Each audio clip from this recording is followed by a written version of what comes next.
Hola, bienvenidos a La Manzana Escéptica, un programa en el que difundimos ideas científicas, incentivamos el pensamiento crítico y el escepticismo. En esta edición 2 corregida, tenemos la oportunidad de volver a invitar a Gustavo Durand, que es el presidente de la Red Nacional de Divulgadores Científicos. Ha trabajado para el CONCITEC, ha sido condecorado por el Estado, inclusive ha sido promotor y ejecutor del Planetario del Sur de Lima, que ha sido inaugurado recientemente. Sin embargo, tiene una tesis que ha sido cuestionada sobre la teoría del campo gravitatorio. Por eso hemos también coordinado con Julián Santamaría, quien nos está esperando en línea en este momento. Es un astrofísico colombiano de la Universidad Industrial de Santander, Colombia, y que tiene una tesis en cosmología inflacionaria. Es magíster de la Universidad de Sao Paulo con su disertación en mecánica estadística y actualmente es estudiante de doctorado en el área de cosmología inflacionaria o el universo temprano en la Universidad del Valle, Colombia. Justamente él fue quien, al escuchar la entrevista con Durand, cuestionó la validez de su tesis. Es más, según él, no propone nada nuevo. No hay una propuesta que sea siquiera elegante matemáticamente y mucho menos no tiene ningún valor o no podría tener ningún valor experimental.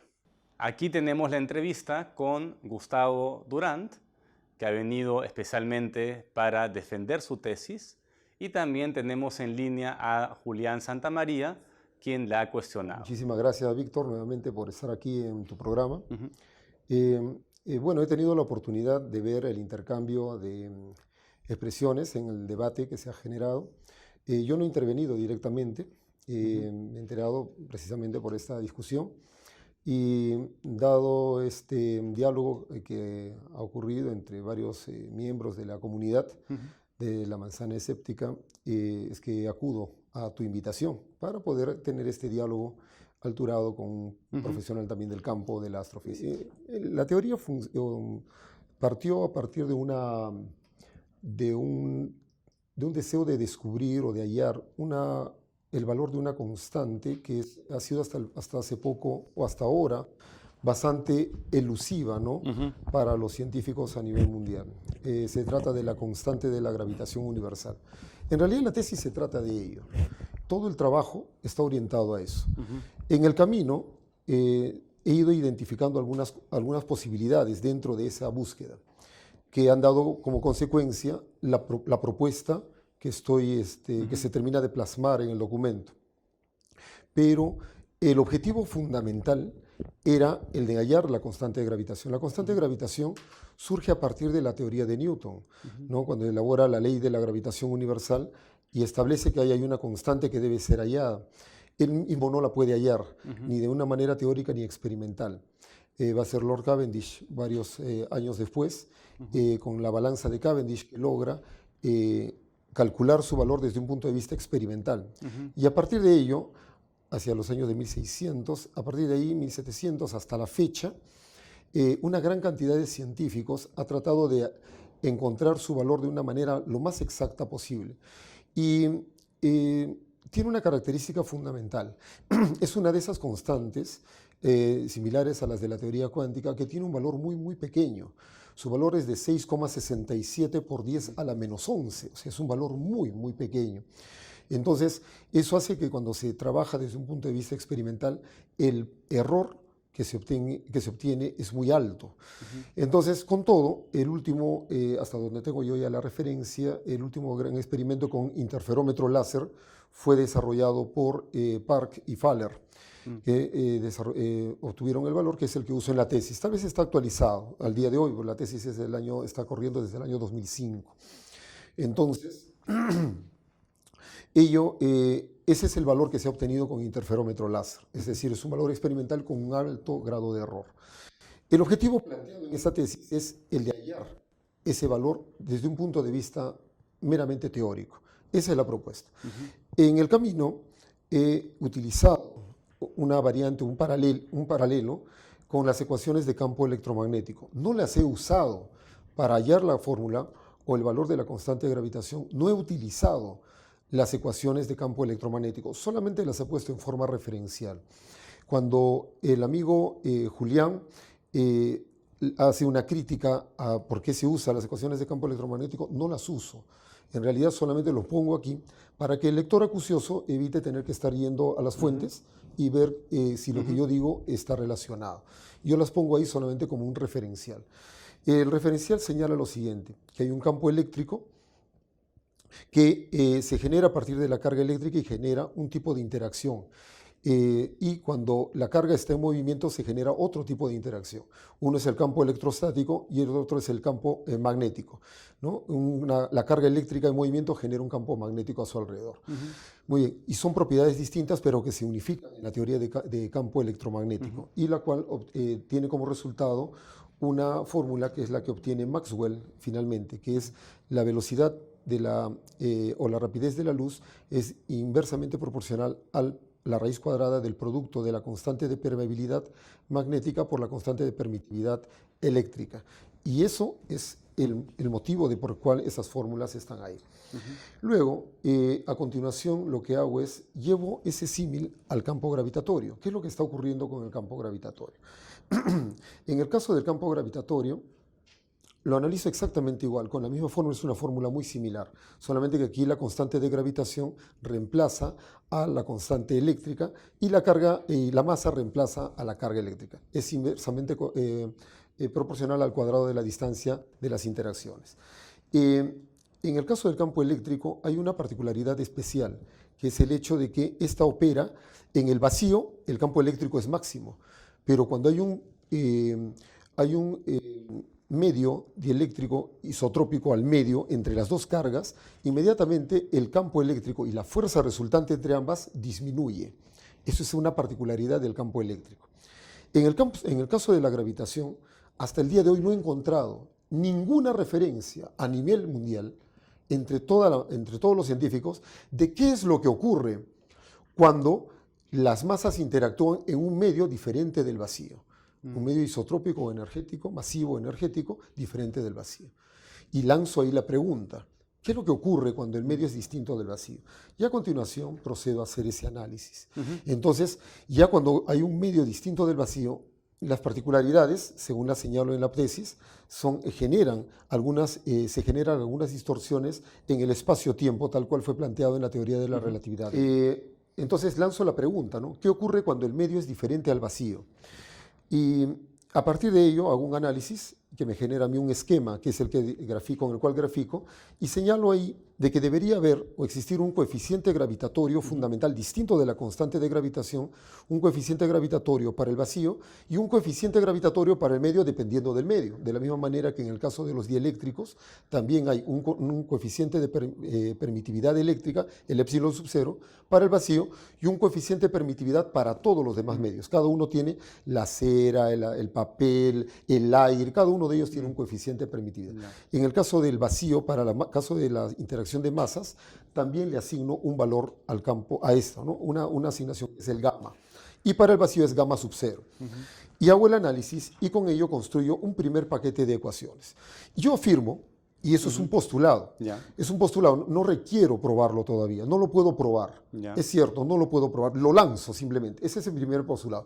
Afirmo de que en el vacío y con la presencia de un campo, un medio isotrópico masivo energético, las interacciones gravitatorias son distintas. Eso es lo que lanzo yo en mi primer postulado, que dice: la densidad de masa o energía en un medio de interacción gravitatoria influye en el campo gravitatorio generado por el cuerpo masivo.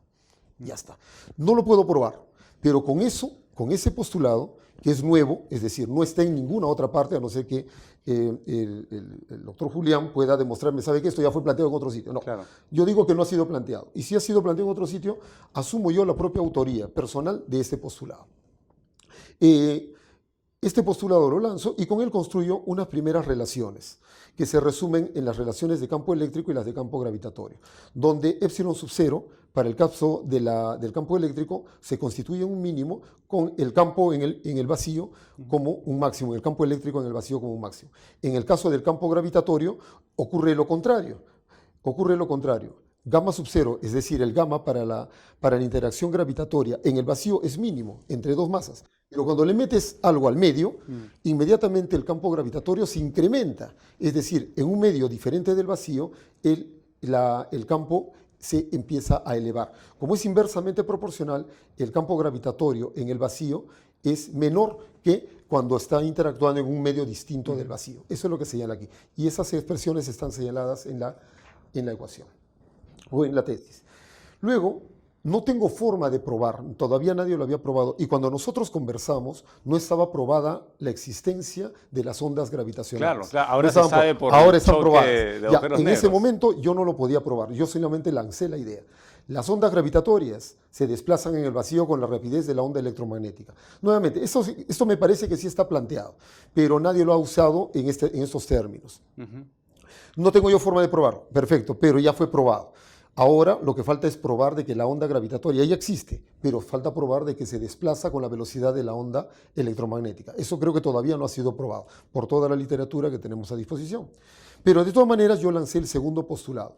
Las ondas gravitatorias se desplazan en el vacío con la rapidez de la onda electromagnética. Y con eso construyo mi segunda tanda de ecuaciones, que está aquí también en la tesis. Y donde hay una relación entre el gamma sub cero y la velocidad de la onda electromagnética. De la misma manera que en el caso del epsilon sub cero hay una relación entre ella, intrínseca, entre ella y que es inversamente proporcional al cuadrado de la velocidad de la luz o de la onda electromagnética. Por último, construyo mi gaussiano. El gaussiano es un trabajo bastante sencillo, es una tesis bastante sencilla, no es nada del otro mundo. Se fundamenta en el hecho de que la onda gravitatoria posee longitud de onda infinita, ¿no es cierto? Es prácticamente plana. Con eso yo construyo mi tercer paquete de ecuaciones. Y gracias a ello las resuelvo y encuentro un valor para G desde un punto de vista teórico, utilizando estas tesis, estos tres postulados. La constante de la gravitación universal es igual a 2 por 10 a la menos 2 sobre la velocidad de la luz. Muy bien, con ello yo obtengo este valor y también obtengo el valor de la constante gravitatoria fundamental, que es igual a C sobre 8pi por 10 a la menos 2. Con eso de ahí, yo ya obtengo mis valores y ahí termina el trabajo. O sea, mi trabajo termina y no va para más. Pero en el momento de resolver estas ecuaciones siguiendo el procedimiento de Maxwell, encontramos algo impresionante. Encontramos que al momento de relacionarla con la velocidad de la luz, efectivamente sale relacionada. Ahí está C, directamente proporcional al producto de gamma sub cero, pero sale un nuevo factor, un phi sub cero, que en el caso del campo electromagnético, este se relaciona para la carga eléctrica en reposo, epsilon sub cero, para la carga eléctrica en movimiento, el campo magnético, el mu sub cero. Aquí surge un nuevo número, un nuevo factor, que es el phi sub cero. No sé qué cosa significa, no lo sé, por eso pongo a continuación cuál es el significado físico de phi sub cero. Y a continuación, y yo mismo lo digo, no necesito que alguien venga y me lo diga, no tengo forma de probarlo. La idea solo es intuitiva y está supeditada a la experimentación u observación a gran escala. Efectivamente, aquí a continuación me permito yo deducir que el phi sub cero está relacionado con el hecho de que masas de gran tamaño, desplazándose a velocidades relativistas, generan un nuevo tipo de interacción en el espacio-tiempo. De repulsión, ¿no? En este caso de repulsión. Eso fue lo que planteaste. Eso es lo que planteé en aquella oportunidad. Efectivamente, nosotros podemos, si nosotros colocamos en un cuerpo, en una superficie bidimensional elástica, un cuerpo masivo, y a continuación hacemos un puño al costado, el cuerpo masivo se desplaza y se acerca, es decir, ocurre lo que ocurre en el campo gravitatorio estático o de bajo movimiento, como ocurre con la Tierra con respecto al Sol. ¿No es cierto? Es atractivo. Pero si tú lanzas a gran velocidad una masa muy grande y la lanzas a gran velocidad y cerca hay un cuerpo masivo, lo que va a ocurrir es que no se presenta campo atractivo. Lo que se genera es una interacción de repulsión.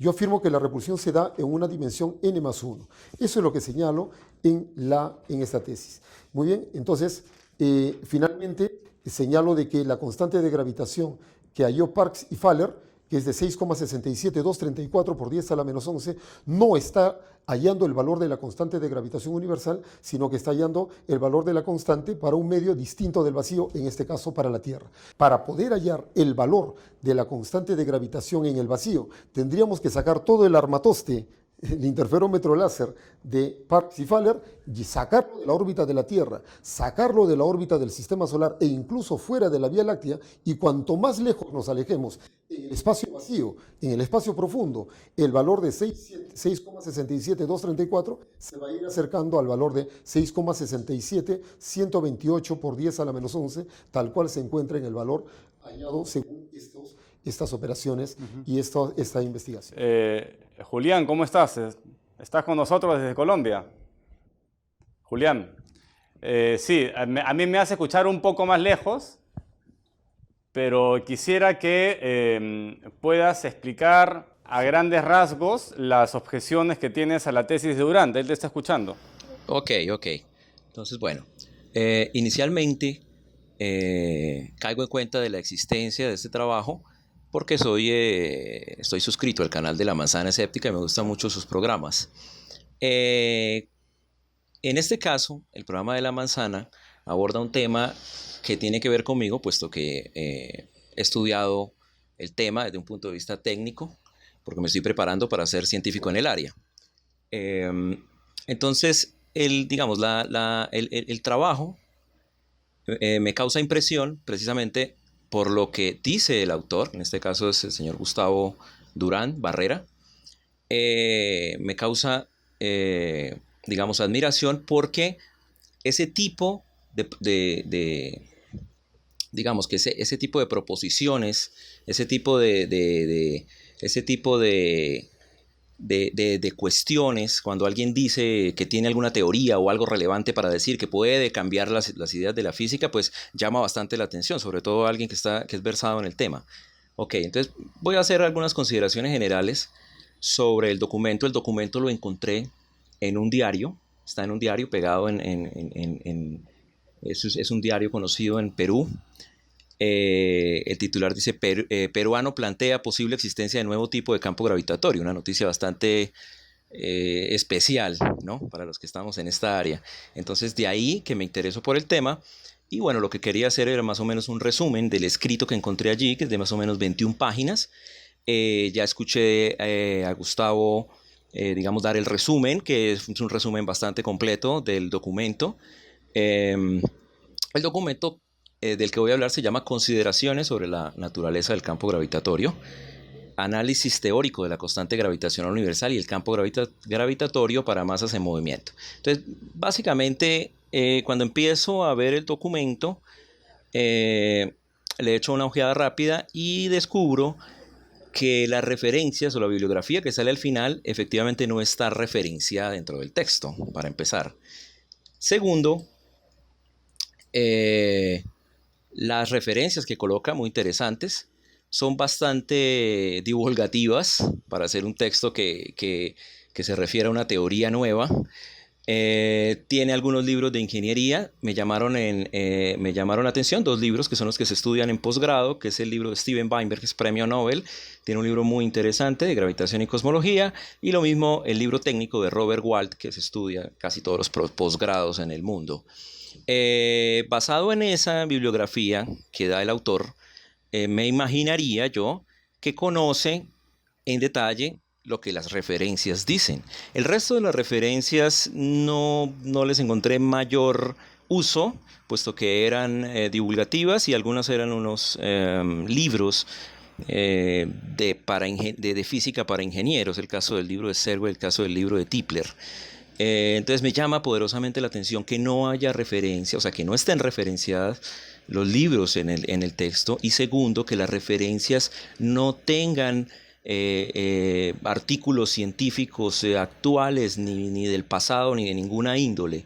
Entonces, bueno, eso ya me hace dudar un poco de que lo que se dice sea cierto. Básicamente, para resumir el trabajo, la idea fundamental es una idea bastante vieja, muy natural de que a uno se le ocurra, a cualquier estudiante de primero o segundo año se le ocurre. ¿Por qué? Porque en primero o segundo año uno ve lo que es la interacción electromagnética o el electromagnetismo de Maxwell y la teoría de la gravitación de Newton. Entonces uno empieza a hacer paralelos, obviamente. El electromagnetismo de Maxwell plantea básicamente dos campos. en su formulación, digamos, más clásica, ¿no? Porque en su formulación moderna no trabaja con el vector magnético, ¿no? A. Entonces, ¿qué plantea el electromagnetismo básicamente? Dos campos. Uno, que tiene que ver con solo el hecho de que las partículas o los cuerpos tengan carga, y el otro con que las cargas estén en movimiento. Se pregunta uno entonces como estudiante, como cualquier estudiante de primer año o segundo, bueno, ¿qué pasaría si el campo gravitacional pasara lo mismo? Es decir, partículas a cierta velocidad también produzcan cierto tipo de campo. Es una pregunta muy, muy natural.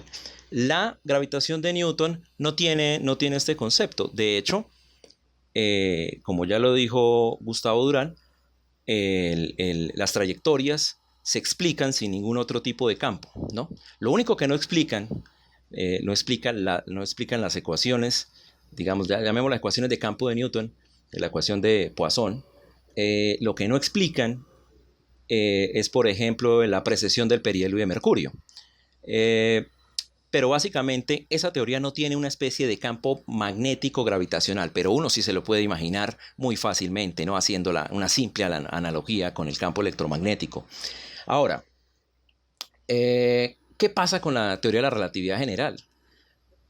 Pasa que esta idea que dice Gustavo Durán, que es nueva, ¿no? Que movimiento de partículas produce en campo, tiene más o menos 100 años, ¿no?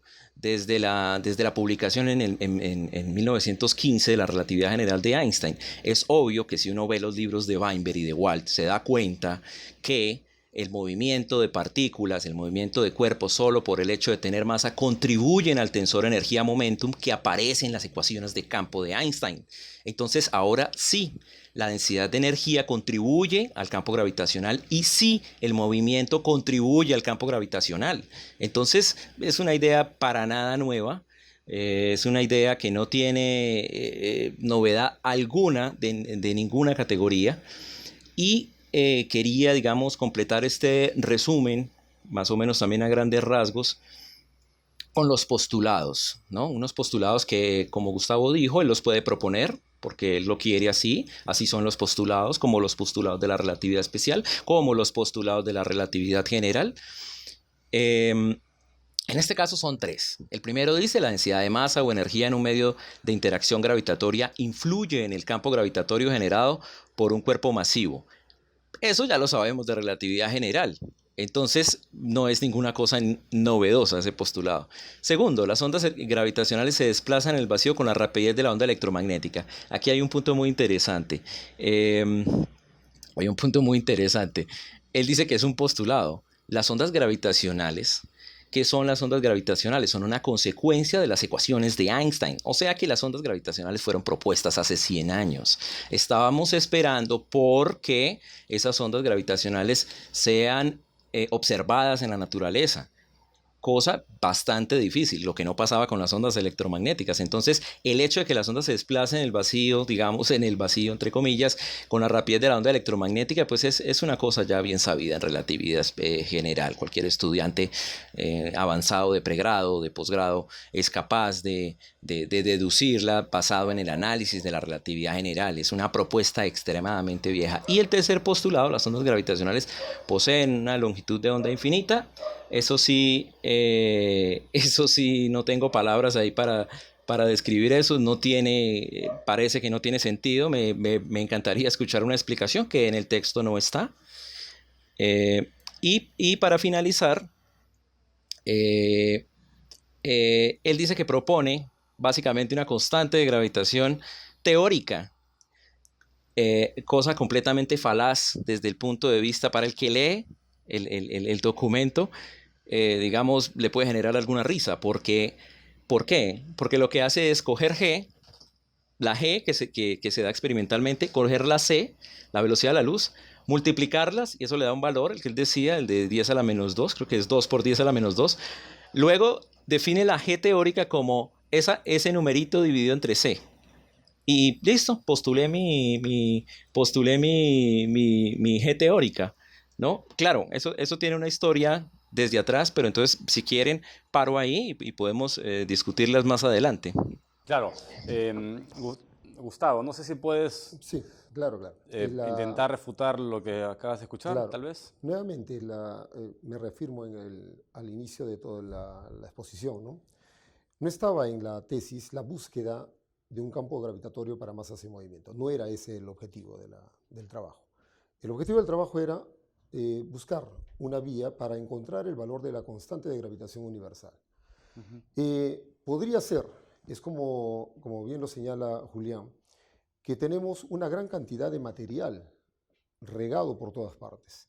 Señala la tesis A, la tesis B y la tesis C, son cosas viejas que ya se desconocen. Sí, tal vez sea cierto, pero como en un rompecabezas tenemos piezas que alguien no armó antes. Y lo que hemos hecho es justamente ello, encontrarlas, unirlas y darles una orientación de trabajo, para ver cómo nosotros eso lo podemos engranar alrededor de la búsqueda en la que estamos involucrados.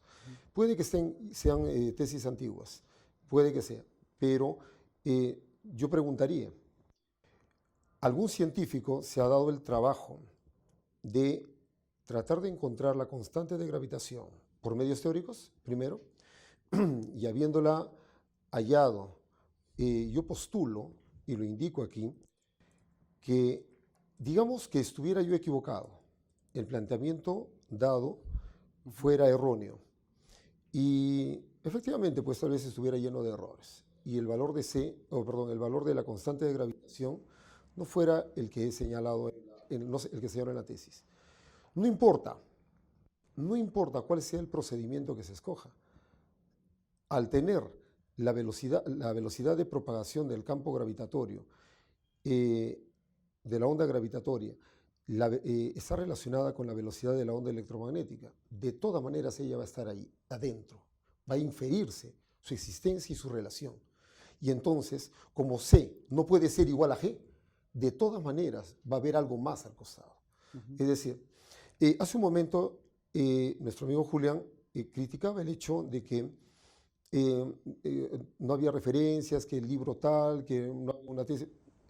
Eso en este trabajo no le asigno valor, por cuanto la crítica se va más a la forma, como está presentado, que al fondo de la propuesta. Yo quiero centrarme única y exclusivamente en la propuesta, ¿no? La forma se soluciona en un par de días y ya lo arreglamos, le ponemos las referencias donde tengan que ir, abrimos las páginas, todo eso está bien.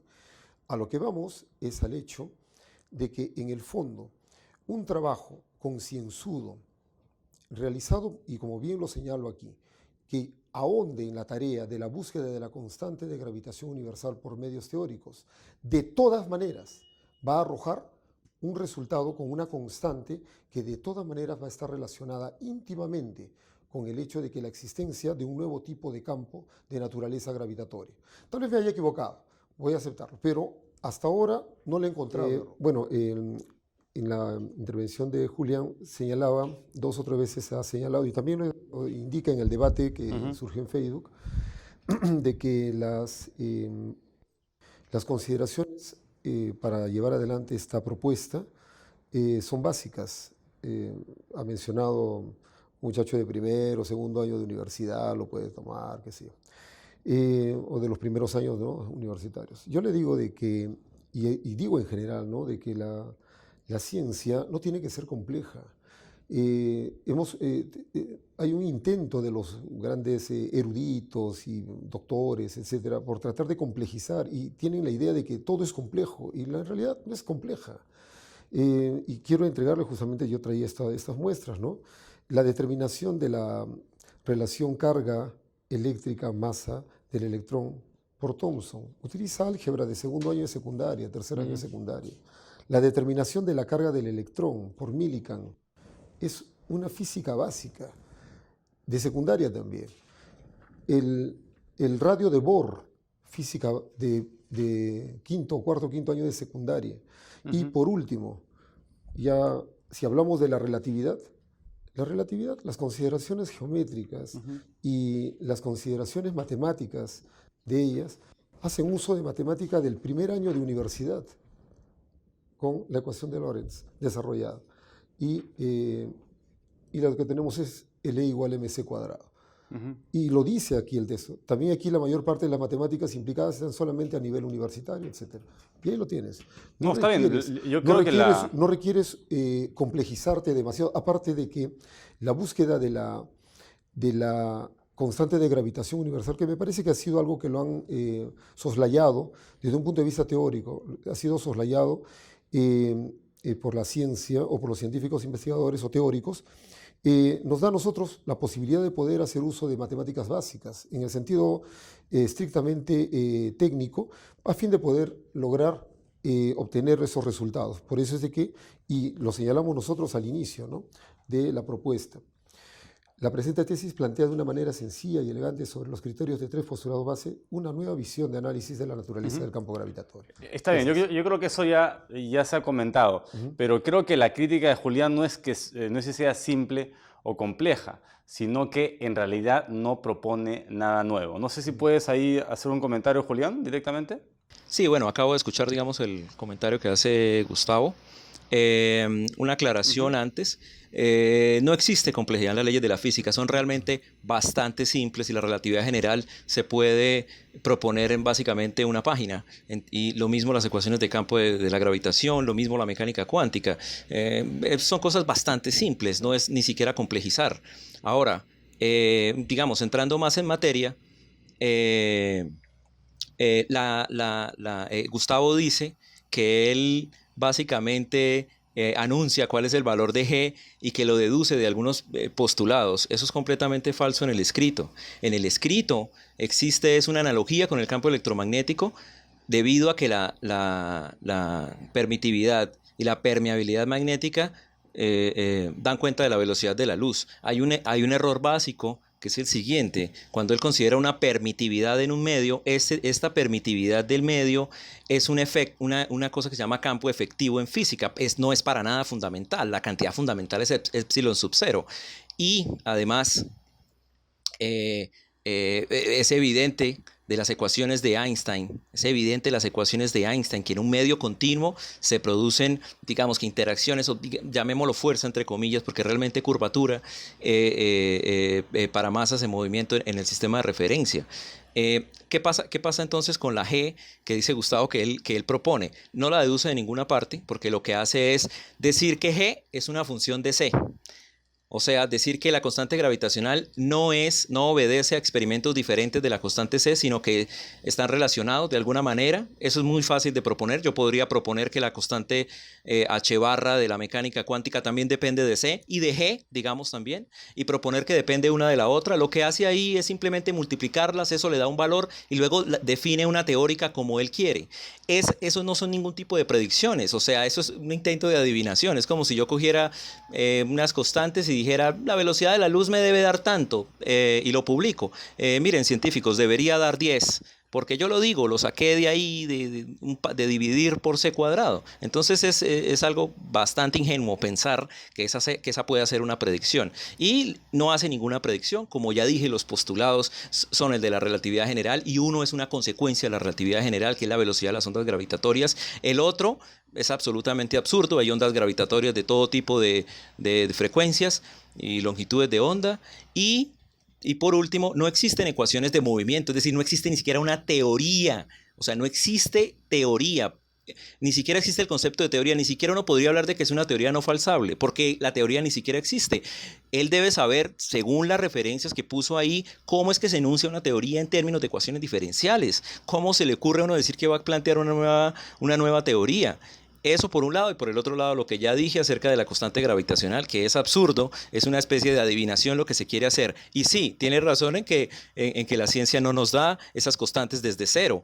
Lo prometen teorías de campo unificado, dar esas constantes, y que no sean unas constantes que uno tenga que obtener del experimento.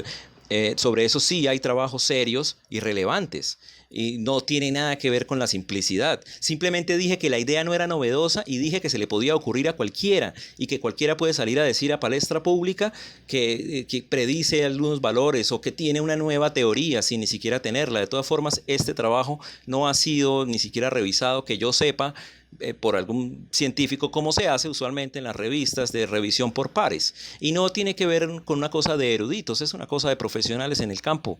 Y la física no es más compleja de lo que, yo no pretendo que sea más compleja de lo que realmente es, porque es bastante simple.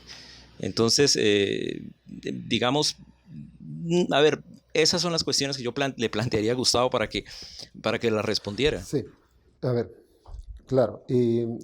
Señalas de que yo me centro en el valor de G. En realidad, niego que el valor de G sea relevante. El valor de G no es lo relevante. Aquí lo que he señalado es de que el auténtico valor de la constante de gravitación fundamental, la constante gravitatoria fundamental no es G, sino el gamma sub 0.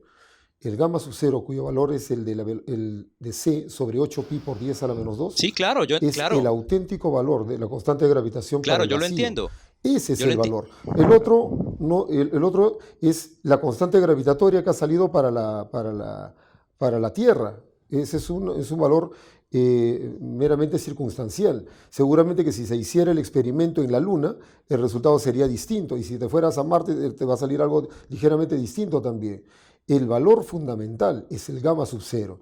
Y de la misma manera en como ha señalado, de que el épsilon sub 0, que es el coeficiente de permitividad eléctrica para el vacío en el caso del campo eléctrico, está ahí precisamente por la razón que ha señalado, señalo enfáticamente de que es el gamma sub 0, cuyo valor es el de C sobre 8pi por 10 a la menos 2, el que se constituye en la constante gravitatoria fundamental. Y absolutamente todo lo que se debe calcular en el universo, todo lo que debe calcularse surge a partir de este valor.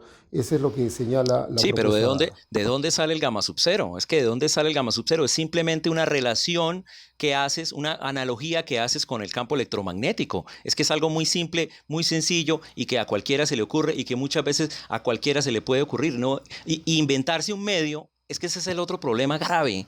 Inventarse un medio, como si en el caso electromagnético la constante de permitividad valiera una cosa en un medio y otra cosa en otro medio. No, tiene un valor fundamental, epsilon sub 0, y el otro son teorías de campo, son aproximaciones que se hacen sobre sistemas complejos, que en este caso son los materiales, pero no tiene nada que ver con que sea una constante fundamental de la naturaleza. Entonces tú te inventas que hay un espacio en el cual ese valor análogo, el gamma, que es análogo al épsilon sub 0, ¿no? Y que el que propones como más fundamental, sabiendo que tiene una relación directa con G, ¿no? Entonces ese que supuestamente propones, pues tendrías que proponer un material gravitacional y eso ya está bien propuesto y bien hecho en las ecuaciones de Einstein. Eso no tiene ningún lugar a dudas. No estás diciendo, es haciendo un proceso de adivinación en el cual multiplicas G por C, siendo G y C experimentales, sáquese G en el Cavendish o en un tipo Cavendish, que ahora hay una amplia literatura al respecto,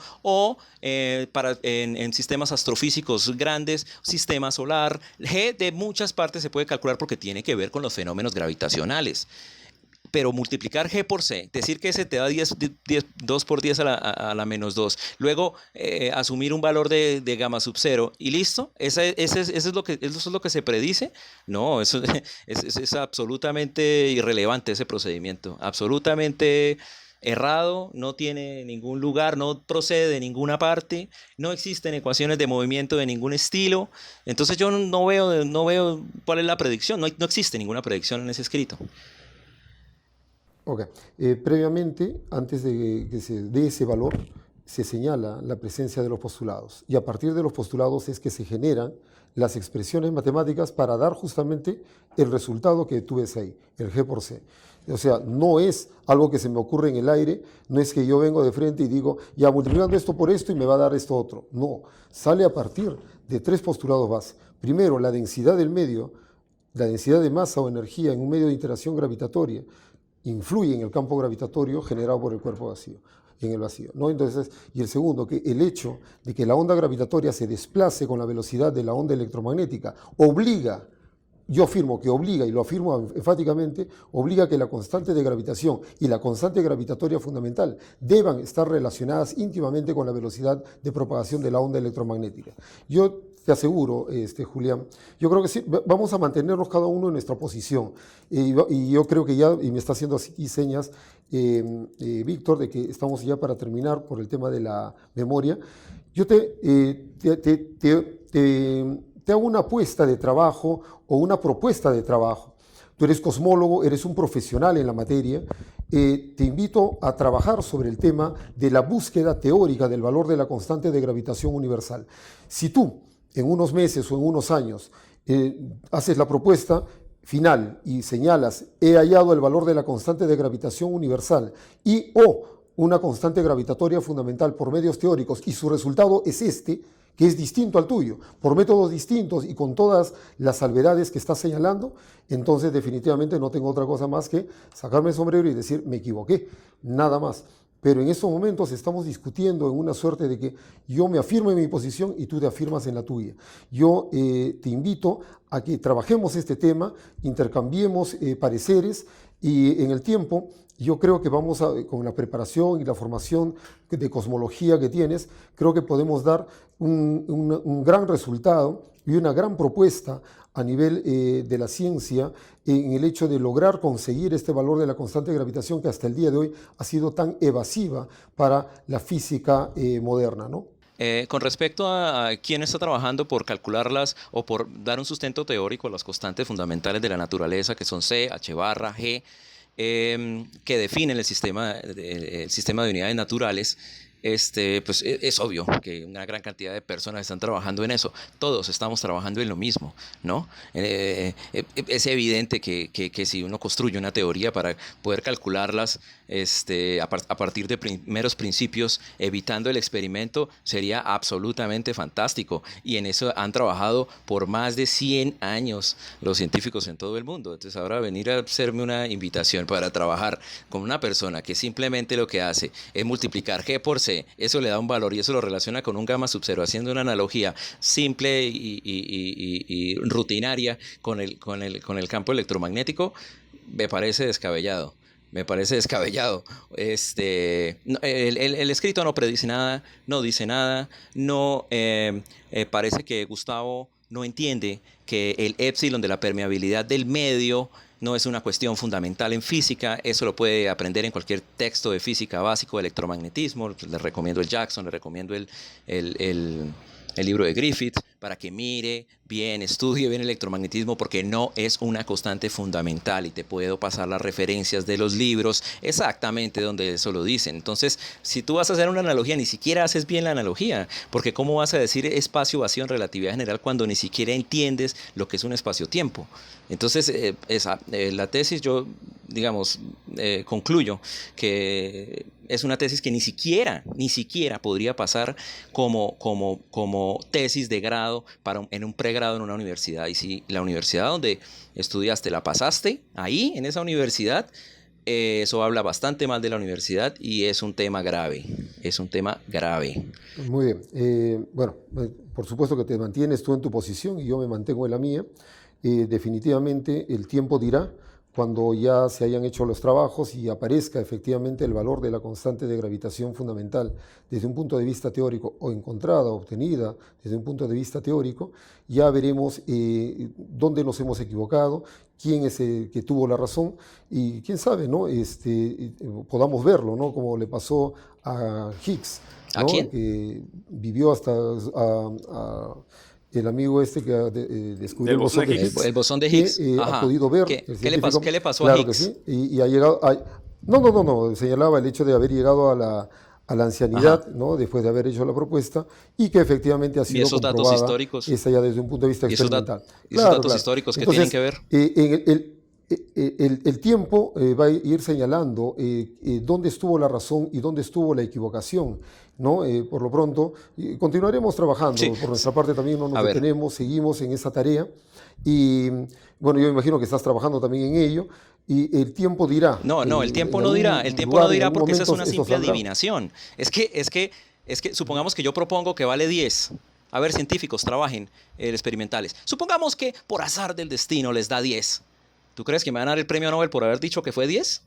Pues para nada, porque no hay nada, no subyace de ninguna parte, no viene de ninguna parte, no existe una teoría por detrás ni por delante de la constante. Entonces es imposible que a pesar de que le pegues al valor, digamos, en 2 o 3 cifras significativas, que obviamente te va a dar muy cerca porque multiplicaste C por G, ¿no?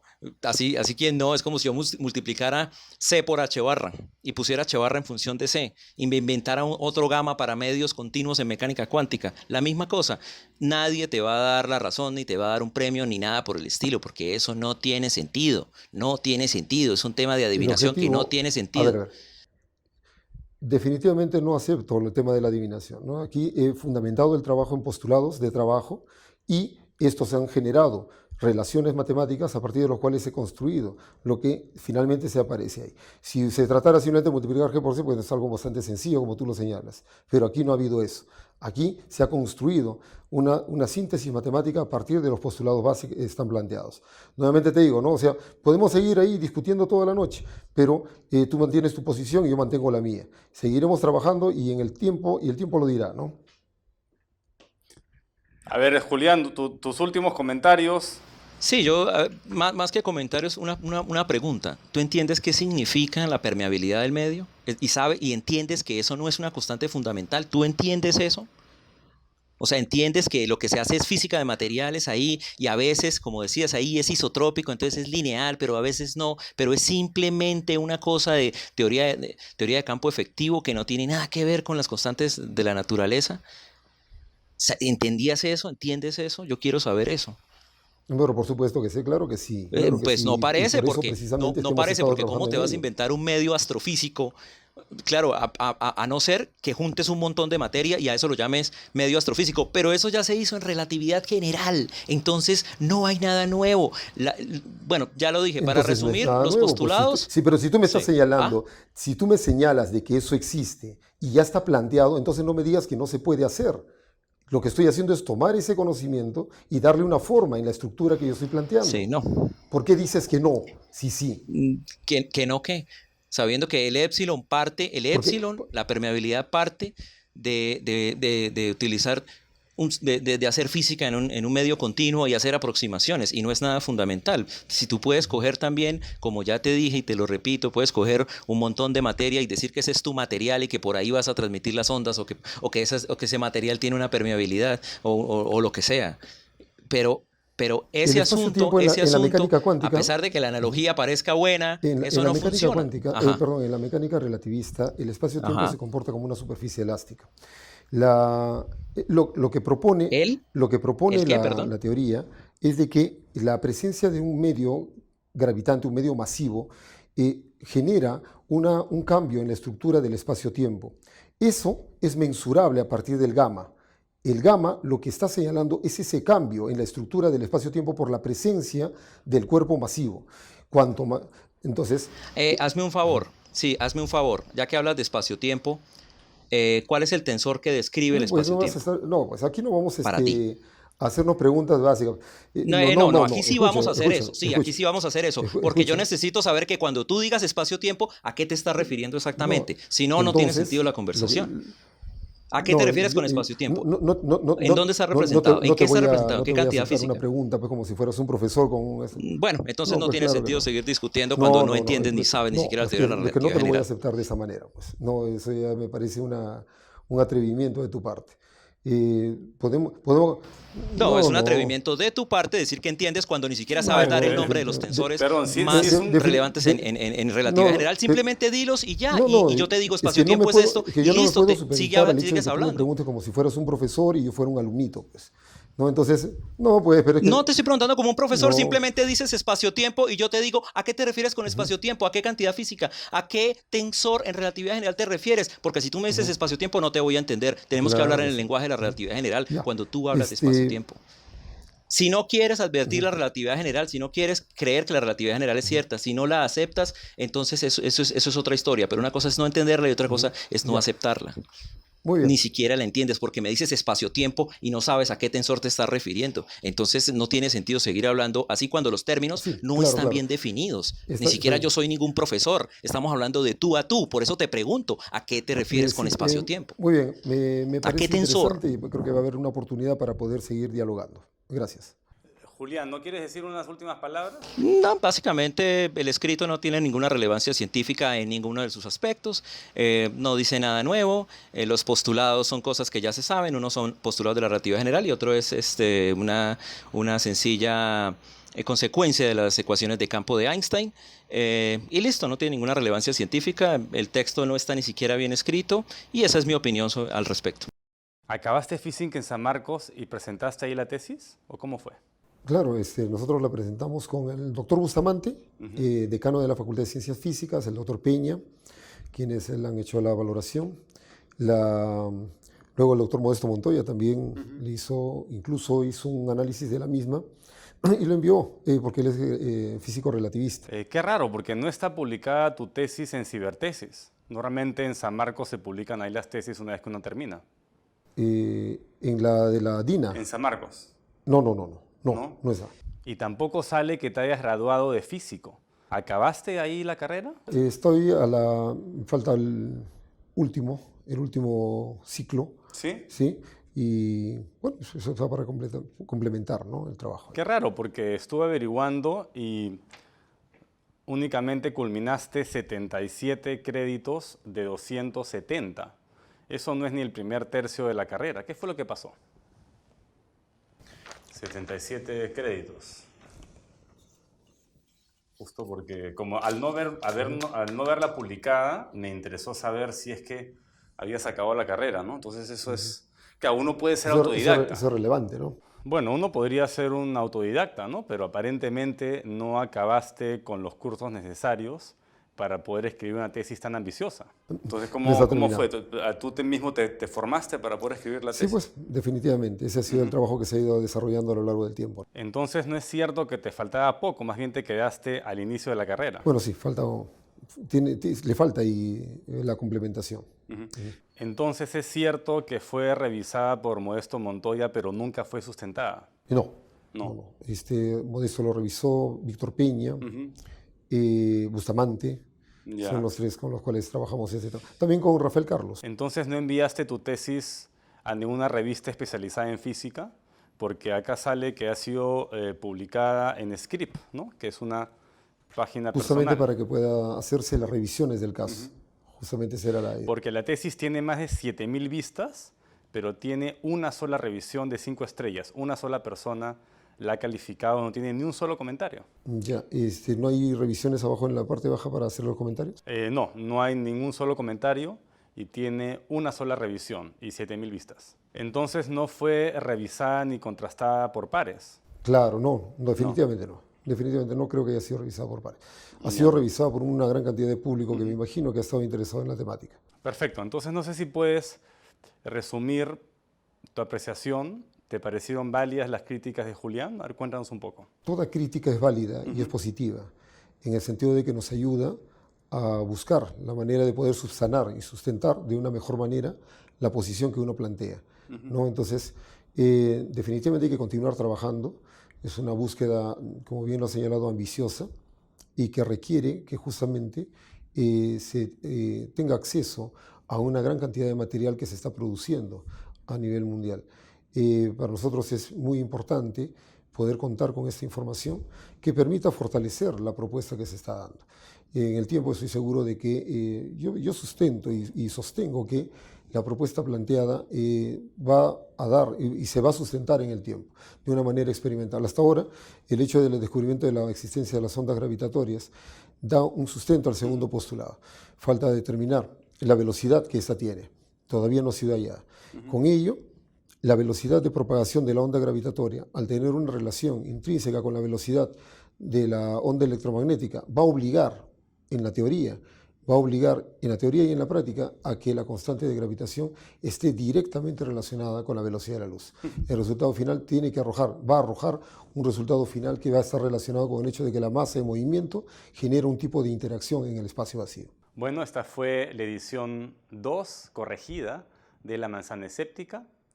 Justamente lo que hicimos fue traer a Gustavo Durand, cuya tesis fue cuestionada por Julián Santamaría, astrofísico colombiano, quien estuvo en línea discutiendo y explicando por qué esa tesis no tiene ningún sustento teórico válido. Además, esa tesis no ha sido revisada por pares y aparentemente tampoco fue sustentada.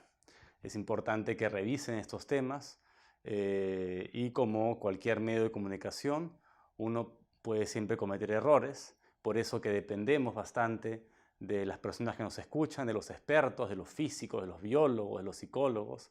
Cualquier experto que ve el programa y ve algún error, siempre estamos dispuestos a enmendar y corregir esos errores. Y bueno, esta fue una edición corregida, la primera edición corregida de La Manzana Escéptica. Mi nombre es Víctor García Belaunde y espero que nos sigan en las siguientes ediciones.